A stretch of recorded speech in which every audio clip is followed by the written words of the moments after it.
गोकुल में रास और मथुरा में अपना बल कौशल दिखाने के बाद अब श्री कृष्ण एक विद्यार्थी के रूप में ब्रह्मचर्य की दीक्षा लेने जा रहे थे। ये सबके लिए बड़ा ही आश्चर्य का विषय था कि कृष्ण जैसा नटखट बालक एक ब्रह्मचारी के रूप में कैसे रह पाएगा। हर गोकुलवासी के मन में एक ही सवाल था कि क्या कृष्ण जी अपना ब्रह्मचर्य निभा पाएंगे। कुछ समय बाद वह दिन आ गया जब श्री कृष्ण ब्रह्मचारी बनने वाले थे। सोचिए ना, दिन भर गोकुल में इधर उधर घूमने वाला लड़का जो मुकुट और सिर में मोर पंखी सजाए रहता था और रेशमी वस्त्र पहनता था, आज अचानक से उस बालक का पोशाक मृगछाला हो गई थी। वह साधना के प्रति शत प्रतिशत समर्पित हो गया। इससे पहले लोगों ने इतना शानदार भिक्षुक नहीं देखा था। लोग उनकी खूबसूरती को देखकर आश्चर्यचकित होने लगे। श्री कृष्ण का जीवन उनकी विचित्र लीलाओं से भरा हुआ है। 16 साल की उम्र में कंस वध करने के बाद कृष्ण जी को एक मार्गदर्शक और सलाहकार के रूप में माना जाने लगा था। इसके बावजूद एक दिन उनके गुरु गर्गाचार्य ने उनसे कहा, तुम जिस चीज के लिए आए हो, जिसे पूरा करने के लिए तुम्हें शिक्षा की जरूरत है, तुम्हारे पास सब कुछ है, लेकिन तुम्हें एक खास तरह की शिक्षण व्यवस्था से गुजरना होगा। तुम सांदीपनि गुरु के शिष्य बन जाओ। और अपने गुरु की बातों को सुनने के बाद कृष्ण ने ऐसा ही किया और शिक्षा लेने चले गए। जब वह ब्रह्मचर्य की दीक्षा लेने की शुरुआत कर रहे थे तो बलराम और कुछ दूसरे राजकुमार जो उनके साथ आए थे उन पर हंसे और बोले, तुमने तो इतना रस से भरा और स्वच्छंद जीवन जिया है, तुम अब ब्रह्मचारी कैसे बन सकते हो।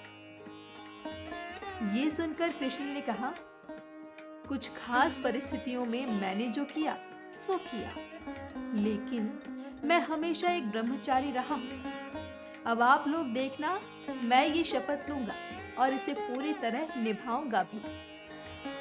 6 साल तक कृष्ण गुरु सांदीपनि के आशीर्वाद और दिशा निर्देशन में ब्रह्मचारी के रूप में रहे। सांदीपनि ने उन्हें कई तरह की कलाओं और दूसरी तमाम शिक्षाओं में निपुण बना दिया।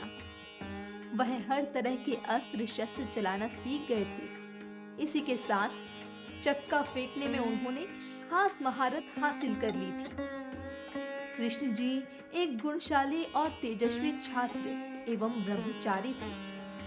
खैर, कृष्ण एक आम ब्रह्मचारी की तरह गली मोहल्लों में जाकर भिक्षा मांगते। जब आप भिक्षा मांगने निकलते हैं तो आपको अपना भोजन चुनने का अधिकार नहीं होता।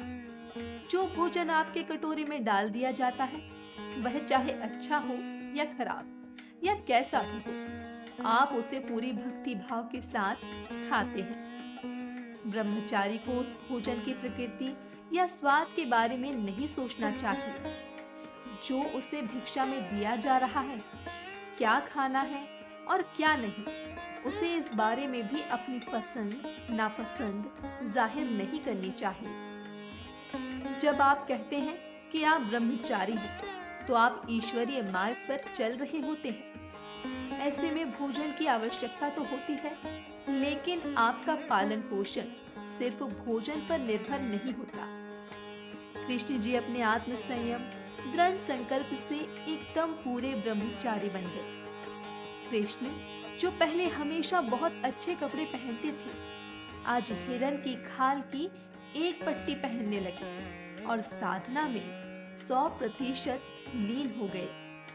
भगवान कृष्ण किसी भी समय एक सम्राट होना चुन सकते थे, लेकिन अपने जीवन के 6 साल वे गलियों में भीख मांगने गए। इसलिए हमें इससे ये सीख मिलती है कि जीवन में शिक्षा, धैर्य, आपकी गुणवत्ता और आपका स्वभाव आपको राजा या निर्धन बना सकता है। सब कुछ आपका आचरण और आपका व्यवहार है, और इसी व्यवहार ने मीरा को सबसे बड़ा भक्त और रावण को इतना अहंकारी बना दिया था।